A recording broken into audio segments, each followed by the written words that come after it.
আল্লাহ না করুক কোনো খারাপ সিচুয়েশনে যদি পড়ি, আমরা ওই সময়টা যেন টিমের পাশে থাকে, টিমকে সাপোর্ট করে। টি-20 বিশ্বকাপ খেলতে বাংলাদেশ দল এখন যুক্তরাষ্ট্রের মাটিতে। শ্রীলঙ্কার বিপক্ষে ম্যাচ দিয়ে শুরু হবে টাইগারদের বিশ্বকাপ মিশন।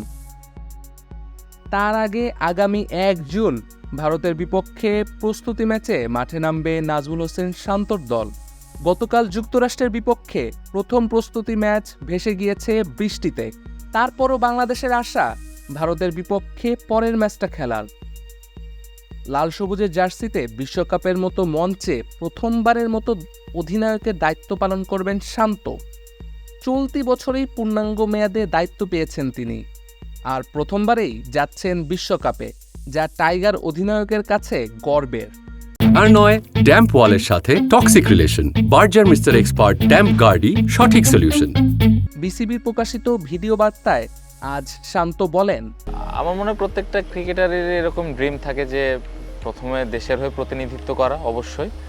তারপরে যদি আবার এটা ওয়ার্ল্ড কাপের মতো একটা আসরে এই ধরনের অপরচুনিটি আসে, তাহলে তো ওই প্লেয়ারের জন্য অনেক গর্বের একটা ব্যাপার এবং অনেক এক্সাইটিং একটা মুহূর্ত আমার কাছে মনে হয়। সো পাশাপাশি যেটা আমার কাছে মনে হয় যে এই সময়টাকে এনজয় করতে চাই।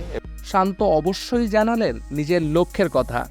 দেশের হয়ে প্রতিটি ম্যাচেই অবদান রাখতে চান তিনি। নিজের দায়িত্ব ঠিকভাবে পালন করা নিয়ে শান্ত বলেছিলেন, প্রত্যেক দিন কন্ট্রিবিউট করতে চাই, যে রেসপন্সিবিলিটিসটা আছে ওইটা ঠিকভাবে পালন করতে চাই।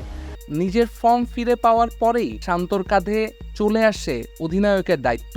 ব্যাটেও শুরু হয় রানের খরা। এমন অবস্থায় খুব চাপে কিনা সেই প্রশ্ন উঠেছে। জবাবে শান্ত বলেন, খুব বেশি ক্যাপ্টেন হওয়া নিয়ে যে অনেক বেশি দায়িত্ব বেড়ে গেছে, জিনিসটা এভাবেও চিন্তা করতে চাই না। প্রত্যেকটা সময় এনজয় করতে চাই এবং প্রত্যেকটা দিন টিমকে যেন কিছু একটা দিতে পারি, এটাই মূল লক্ষ্য থাকবে আর কি। আমাদের দেশের প্রত্যেকটা মানুষ যেভাবে ক্রিকেট ফলো করে, ক্রিকেটে পাশে থাকে, সো এটা অবশ্যই টিমকে ইন্সপায়ার করে। বাড়তি চাওয়া বলতে ওয়ার্ল্ড কাপের সময় এতটুকু চাইবো যে টিমের আল্লাহ না করুক কোনো খারাপ সিচুয়েশনে যদি পড়ি, আমরা ওই সময়টা যেন টিমের পাশে থাকে, টিমকে সাপোর্ট করে। আমাদের একজন আরেকজনের সাথে বন্ডিংটা খুব ভালো, একজন আরেকজনকে খুব ভালো বোঝে। আমার মনে হয় প্রত্যেকটা যেই 15টা প্লেয়ার আমরা একসাথে মাঠে আসি, ড্রেসিং রুম শেয়ার করি, সবাইকে খুব ভালোভাবে চিনি এবং যে জিনিসটা খুব ইম্পর্টেন্ট আমার মনে হয় একটা টিমে। সো সিনিয়র এবং জুনিয়রদের মিক্স আপটা খুব ভালো এবং আমরা লম্বা সময় ধরে একসাথে খেলছি। সোফার তো খুব ভালো এবং অনেক এক্সাইটিং। ভাবনা আমি আসলে বলতেই চাই না, কারণ আপনিও চান যে বাংলাদেশ টিম কাপ জিতুক, প্লেয়াররাও চায় বাংলাদেশ টিম কাপ জিতুক, সব থেকে বড় যেই গোলটা। বাট আমার কাছে ক্যাপ্টেন হিসেবে যে জিনিসটা ইম্পর্টেন্ট, আমরা আমাদের প্রিপারেশান ঠিকমতো নিয়েছি কিনা, আমাদের ছোট কাজগুলা করছি কিনা, আমাদের প্রসেসটা ঠিক আছে কিনা, এই জিনিসগুলো যদি আমরা ঠিকভাবে করতে পারি, আমাদের এই জিনিসটা যদি আমরা মেনটেন করতে পারি, প্রত্যেকটা ম্যাচে আমাদের স্ট্রেংথ অনুযায়ী খেলতে পারি, রেজাল্ট উইল কাম।